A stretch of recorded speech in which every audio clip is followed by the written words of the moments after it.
Thank you. Thanks for having me. Thanks for bringing me back home. It's one of my greatest memories are here in Utah, and the community here in Utah was seminal in my upbringing and helping me in my early years formulate not only my thinking about the world, but also how to interact with the world.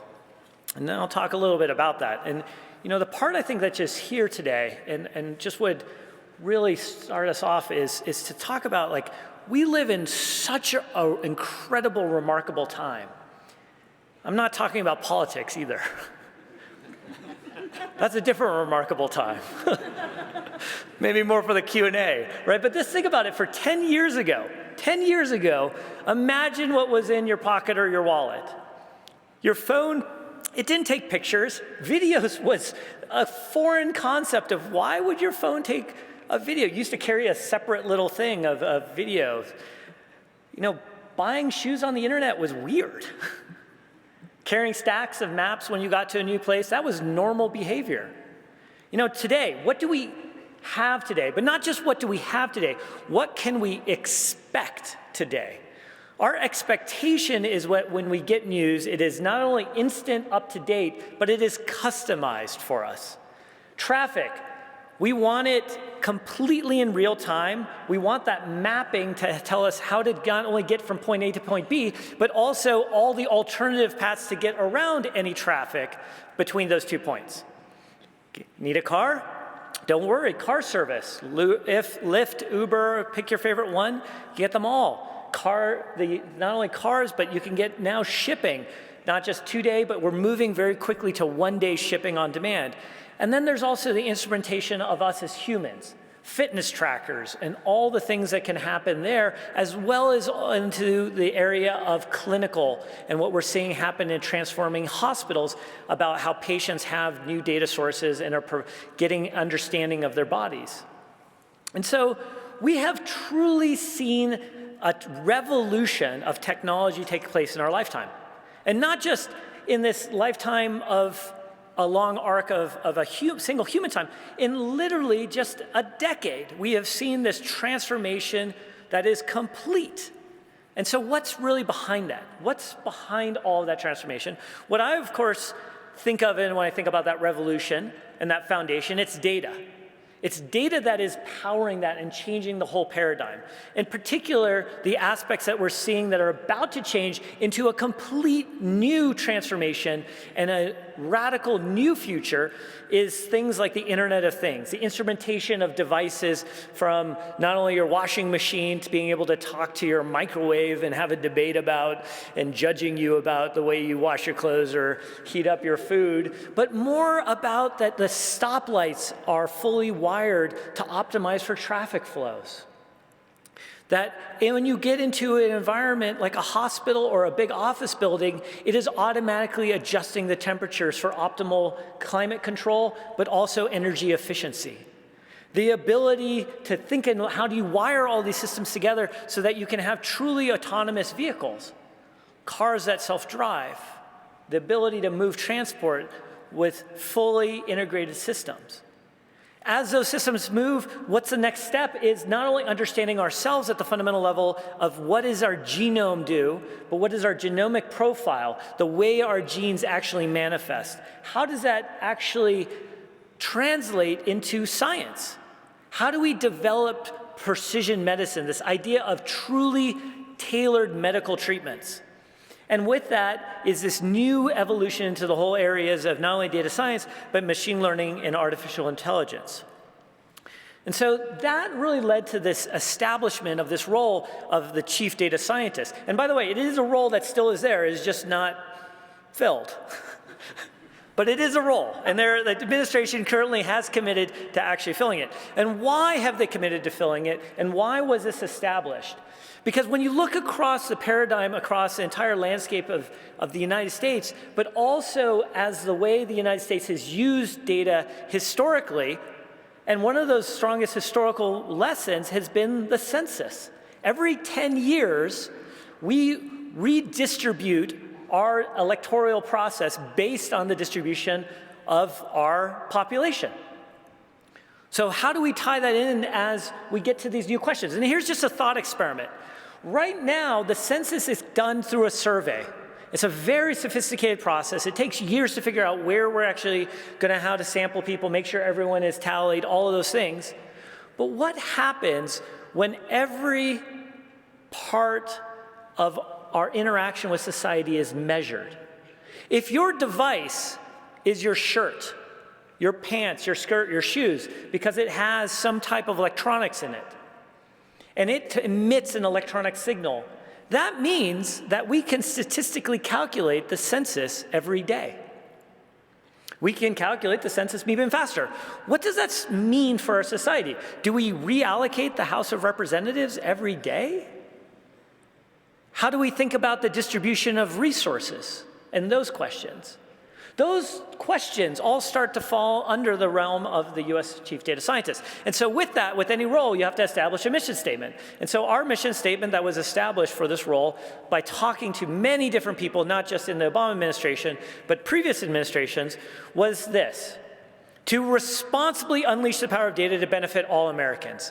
And there's two words in this mission statement that are very carefully chosen. And that is the word responsibly in all Americans. And the first word, responsibly, is there because just because we can with data doesn't mean we always should. How do we start asking the richer, deeper questions about what does that look like? The second question is all Americans. And we need to be very frank with ourselves about this, is that while we just talked about this revolution of data and technology that's happening, it is not happening for all Americans. It's happening for some Americans. And so the statement that I would assert that we should really be thinking about in our model is we think about any technology is out there, is that a technology should be considered neither radical nor revolutionary unless it benefits everyone. Everyone. What does that start to look like when we say the word everyone? And let's take just a quick gander at a problem, a very simple problem, and just like run through the numbers. So this year alone, let's talk about our criminal justice system. And one particular portion of our problem are jails. So just as a reminder, there's prisons and jails. Jails are typically happen at the county level, and if you're convicted of the crime, you may move on from the jail to a prison sentence. And there's multiple types of prisons. There's your state, but there's also your federal. So let's just talk about jail. If you get pulled over, if you go to jail, if there's some issue, whatever it is, you go to that local jail. Right now, this year, 11.4 million Americans will cycle through those 3,100 jails. And what I mean literally is cycle through those 3,100 jails. Because on average, they will stay there 23 days. Yet, 95% of them will never go to prison. So who are these people? Who are these people that are cycling through these jails?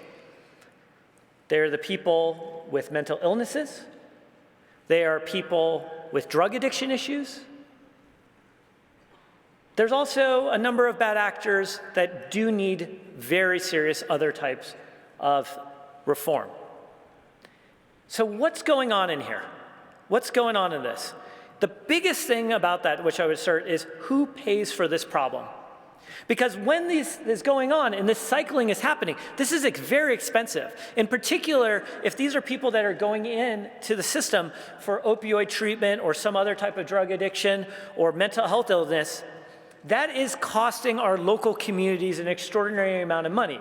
That money is literally getting sucked away from paying another teacher, another police officer, putting a park in a town, or any other system. And so we have to figure out how to identify and deal with these problems. And so with that, let's take a look at one of these big facilities, Cook County Jail.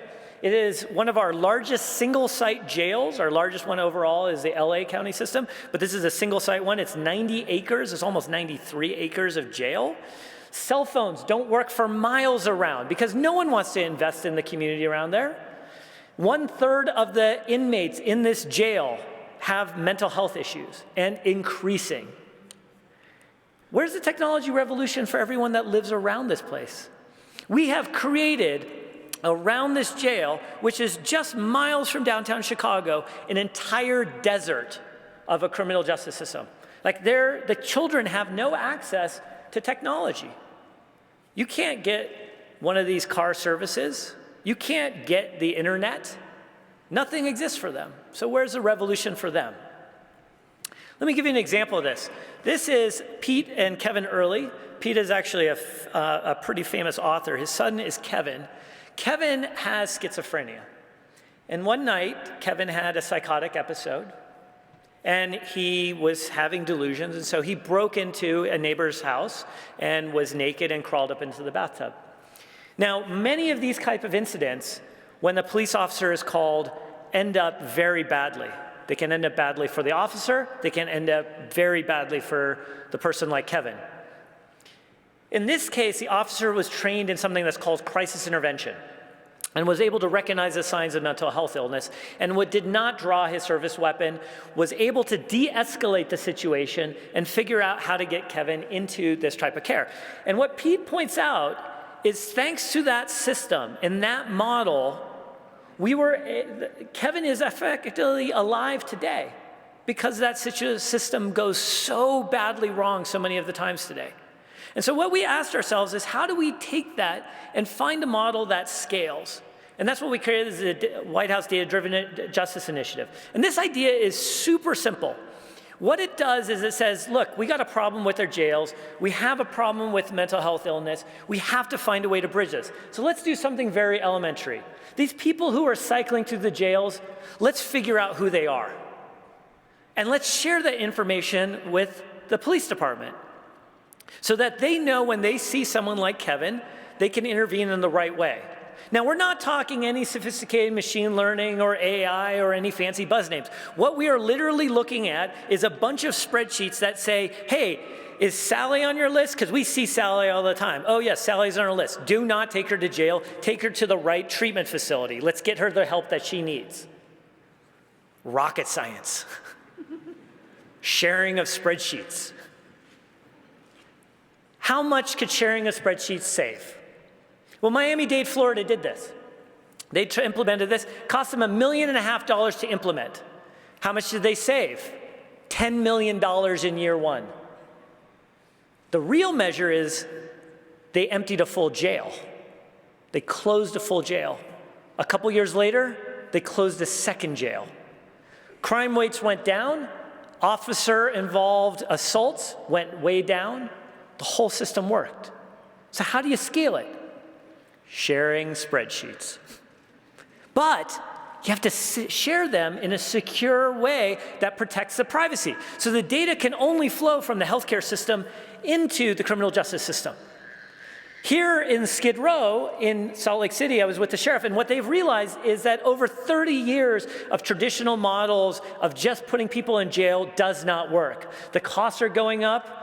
The quality of outcomes is dropping, so they're doing new models too, where they have the jail, the intake facility, and right next to it, built into the same facility, is the mental health and drug treatment facility. So you get people right into the right care they need right away. That's the model we need to start seeing shifted. Now, a similar model here, and this is one of my favorite pictures from the White House during our time. This is Grace Clark. Grace is about 13, 14 years old here. She's with the superintendent of police from New Orleans. And what I love about this picture of who's in control. How often do we see a young black woman, young girl here, in complete control of the situation? The reason she's in control is she is teaching the superintendent of police how to code his first line ever. And he's learning how to pull data about his system. And the beauty of this is when they pull the data, he says, that can't be right. And she says, well, it's your data. So they have a conversation. He says, I don't understand. We're supposed to be doing this and this. And he goes, exactly. So let's investigate it. Let's start looking at it. And this is what led us to this idea of sharing data between systems. So one of the things that we did at the White House after Ferguson is we took a whole bunch of these progressive police chiefs and others that are trying to figure out different ways. We took a bunch of civic activists as well as technologists. We put them in a room in the White House with presidential cupcakes, and we locked the door for 4 hours. Somehow White House cupcakes are like magic. And you know what they came back with? They said, you know what, I have no idea how my police department's doing. I don't know how Salt Lake Police Department compares to Seattle, how it compares to Provo even, how it compares to Boston. So what if we opened up our data and shared it so kids like Grace Clark could look at it and find out what's right and what's wrong? And let's be super clear about something, and I want to explain it through an analogy here. Is when we often look at these problems, we point at this and we say, oh, it must be the bad officer. Well, let me tell you a quick story, though.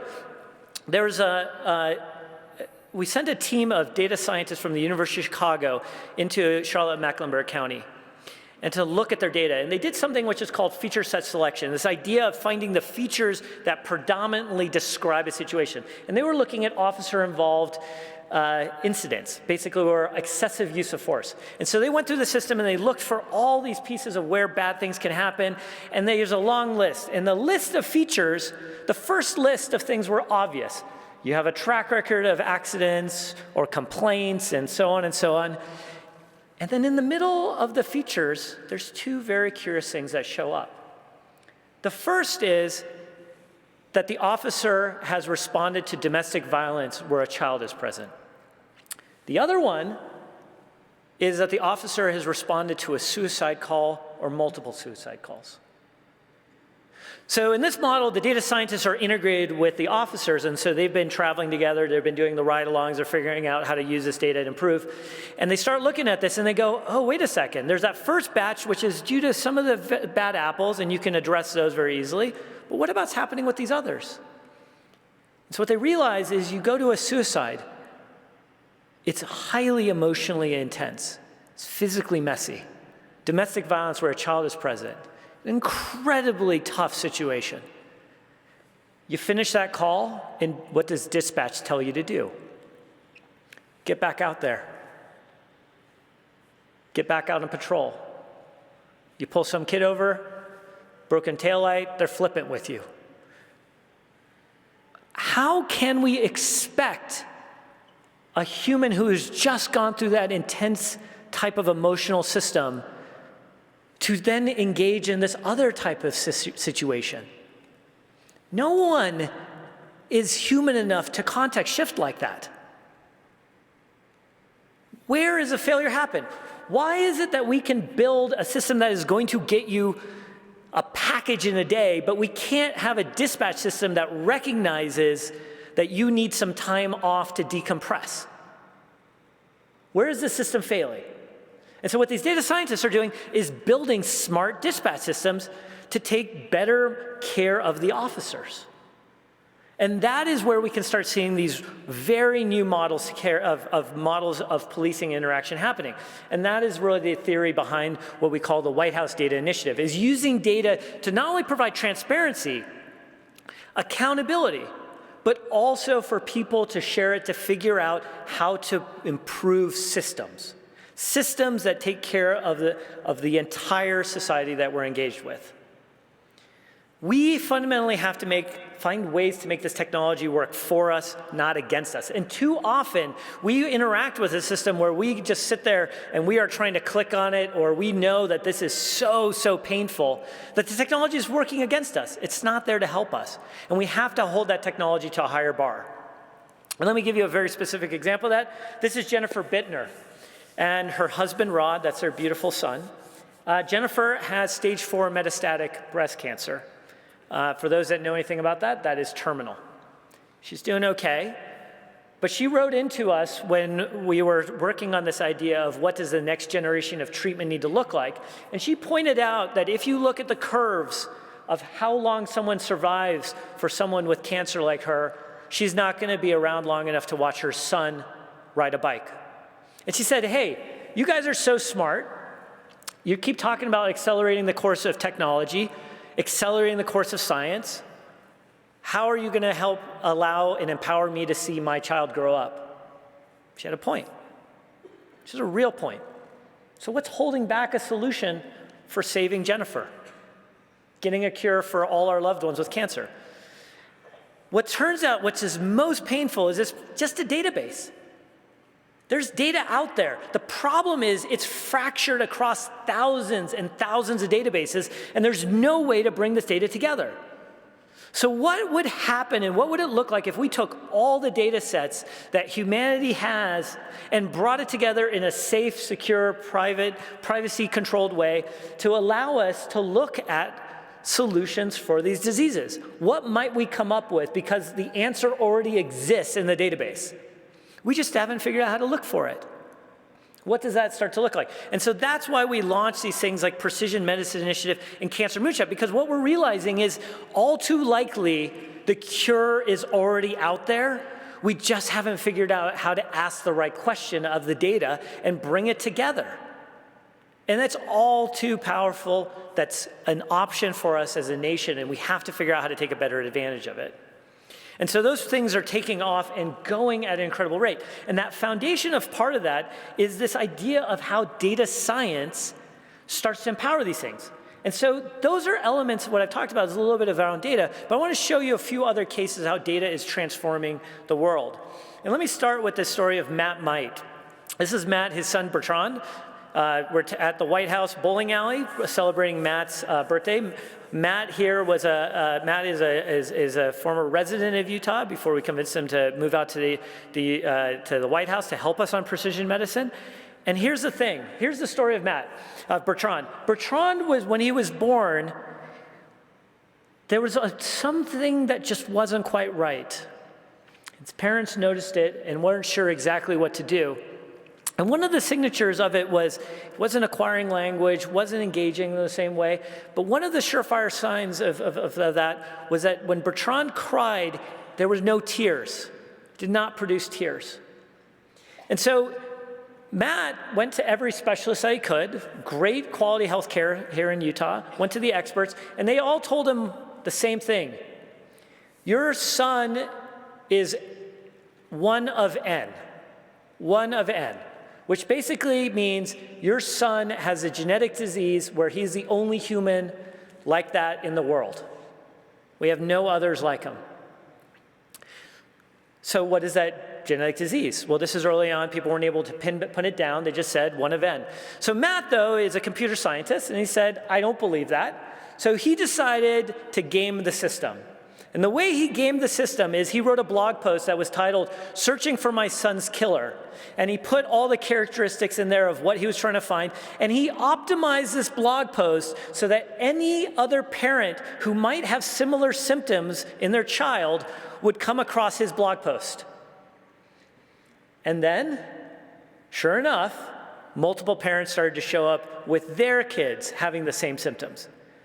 So Duke University did a very high-res sequencing of Bertrand's genome. They found out that there's a defect on what's called N-glycol-1, and they figured out, hey, wait a second, we might be able to do something about it.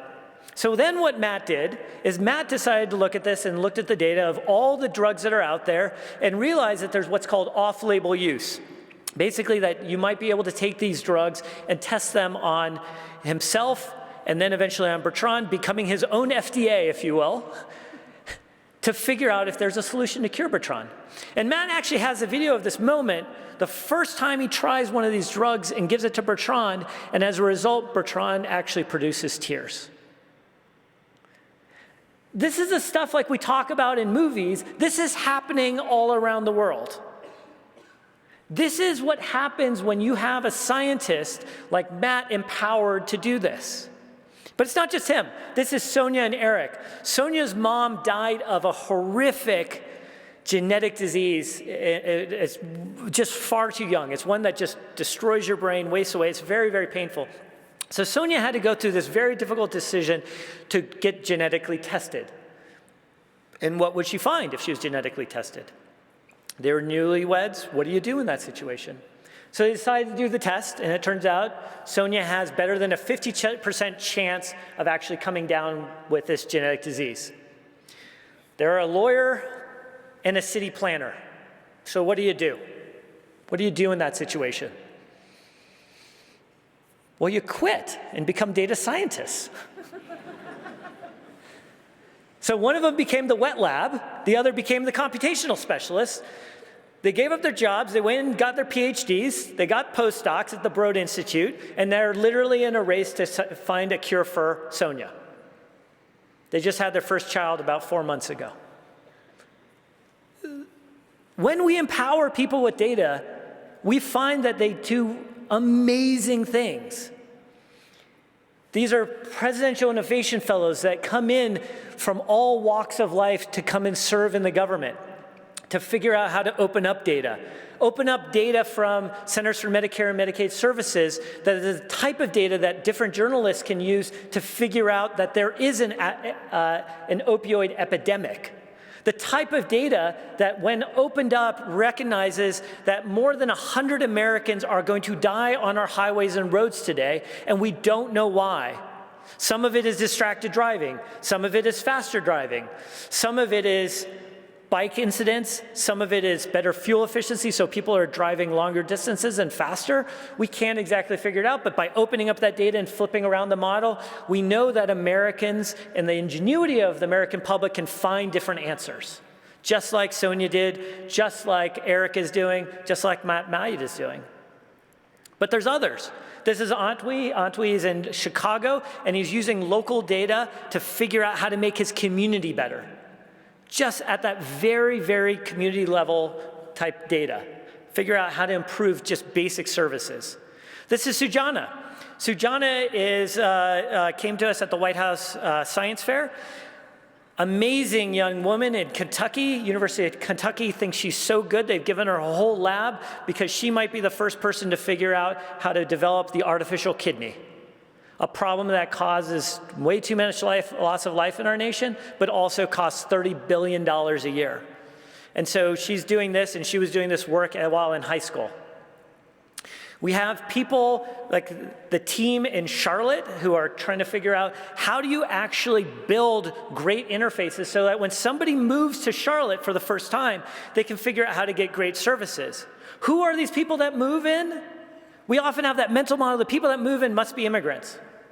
No, it's veterans just moving out of the armed forces, entering a new community. It's domestic violence victims who are trying to get a fresh start in a new community. How did they figure that out? They looked at the data. They're finding these incredible new models. There's other places too, and we have to remember that in our communities, not all of our communities are counted. There are 1 million black men who did not appear in the last census because they are in our criminal justice system. This is one around the LGBT groups. They have not figured out how they want to be counted. And so we brought a team of them together to figure out how would they actually want to be represented and what does that system need to look like. But there's more. We look at our youth. This is Tilly. Tilly, this is an amazing young girl, and if you look at what her hand that's on the red notebook, that's a robotic hand. We are now able to create these devices that allow her not to just have a regular human experience with an arm, but that arm that she has is a robotic superpower. These robotic arms have the strength that is phenomenal and dexterity that rivals human touch. How do we empower that? How do we empower kids to do that? How do we design a technology that is for everyone? It's for Tilly as well. This is Rebecca and Kimberly. They are guaranteed to give you a complex because when they were 6 and 8, they figured out how to launch a toy cat into space. I don't know what you were doing at 6 and 8, but I was definitely not thinking about how to launch something into space. And they are, this is the future. Kids empower, and how did they figure this out? How did they get this idea? You talk to them, you're like, okay, you're 6 and 8. How did you get the idea to launch something in space? YouTube.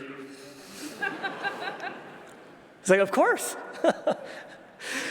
They said, I saw somebody else trying it, so we thought we'd try it. So why not? And they were like, well, then we got this little video camera and we stuck it on there and we're like, well, something should be in front of the camera. Let's put a toy cat and see what that seemed fun. That's where innovation starts. This is Steve. Steve is here. Steve has barely one use of his hand. he goes by on Twitter as, I think it was one-armed bandit hacker. He is figuring out he codes like a maniac. And what's he coding? He and his team in Chicago have figured out that they are going to map where any place where a sidewalk has too much of a crack or that the curb does not go down nice as a nice ramp to figure out things. That's the power of this type of data. And it goes on. Teams in South Bend, Indiana that are figuring out how to empower the city through the use of technology, APIs. One of the things that we've been fortunate, we have had back-to-back Olympiads where the US has won the gold medal. And part of that have how they actually interact. These kids are from all around the country. We're working to make sure that the next team actually has more women and girls on it. But part of what actually is there that they do is they communicate through all these distributed systems like Google Talk and Skype and all these other things, and they're able to share and do really interesting problems and have fun with math. But the other side also there is working on suicide problems. This is a hackathon that we had, that's Sean Taylor, who is trying to figure out how do we use Facebook targeting and ad systems to understand when someone is in crisis and intervention. We've also need to talk about our military and the support they need.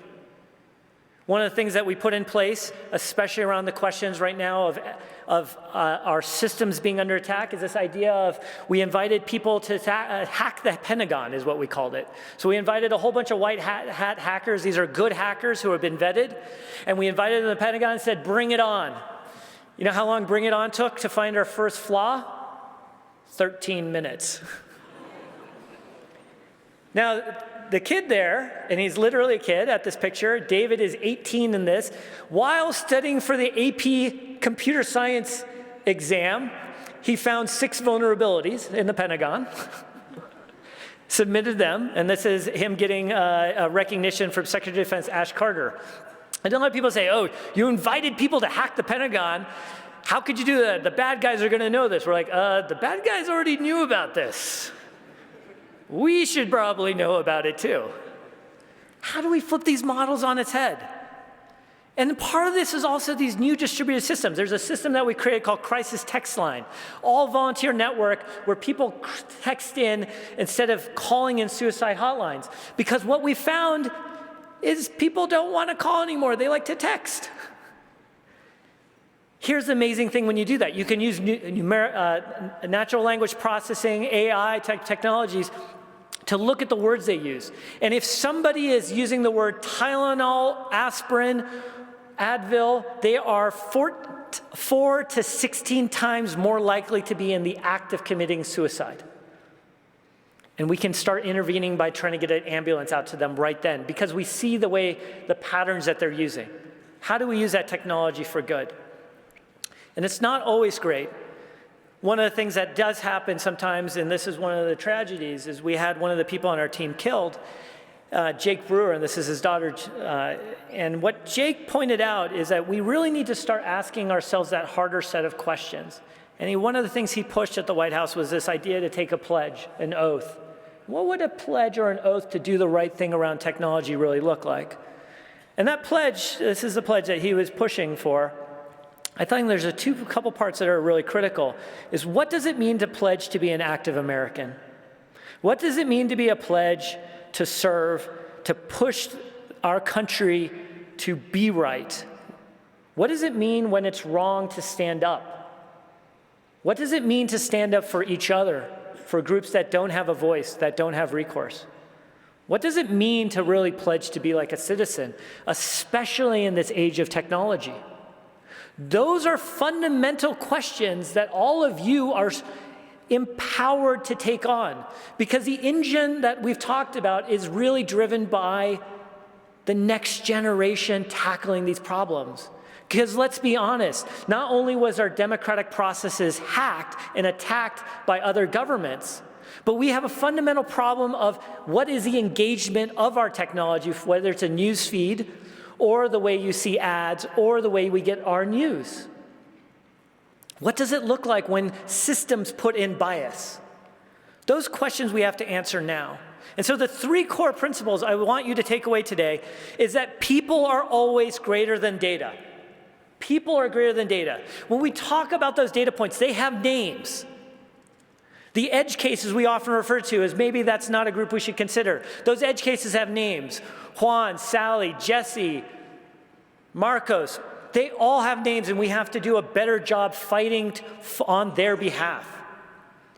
Data is a force multiplier. How do we get into more hands so that we have the Sonias, the Erics, the Matt Mites, the kids that are Kimberlys and Rebecca's who are trying to launch things in space, the Sujanas, the Jose's? How do we empower them to do more, to find solutions? And then finally, that time to engage is now. We have to engage now because these technologies are not only being implemented in our systems, but around the world in different radical ways, and we have to address that right now. So how do we make it happen? And what I want to do is I want to share with you the note card I kept with me at the White House. This is the note card that I wrote early on to just keep a framing around problems. And it starts with this: dream in years, plan in months, evaluate in weeks, but always ship daily. Shipping is a term we use in technology to deliver a solution, build something. Shipping could be writing. It could be talking with somebody. Find some way to be proactive every day, but dream in those years, plan in those months, evaluate in weeks, but do something today. Second, prototype for 1x, but build for 10x and engineer for 100x. Start small, figure out how to make it a little bit bigger, and scale it. Take ideas that others might have, combine them. Make it a we problem, not an I thing. Make it a more. And finally, always ask what's required to cut the timeline in half and what's required to double the impact. Push ourselves to go cut our time to finding a cure for cancer in half. Double the impact of finding a way to make sure every child has the opportunity to have something not only to eat, but have quality education. How can we double our impact? When we ask these questions, we see radical transformation in the ideas that take place, whether it's in something criminal justice or something about healthcare. All of it is open, wide open turf for all of you to take action and find new solutions. And finally, let me just return to this component, this point I want to emphasize. I just showed you and talked a whole bunch about data science, but the thing I want you to recognize is I haven't shown you a single equation. I haven't shown you a single graph. There's no math. The only thing I've done is told you the stories of those that are impacted by data or those that are doing amazing things with data. And the fundamental point at the end of the day is that no matter how much technology and data we use, it's about people first. People first. It's about our population. It's about our citizen. It's about us as a country coming together, using all these things, but always at the end of the day, putting people first at the end of all of this. Thank you.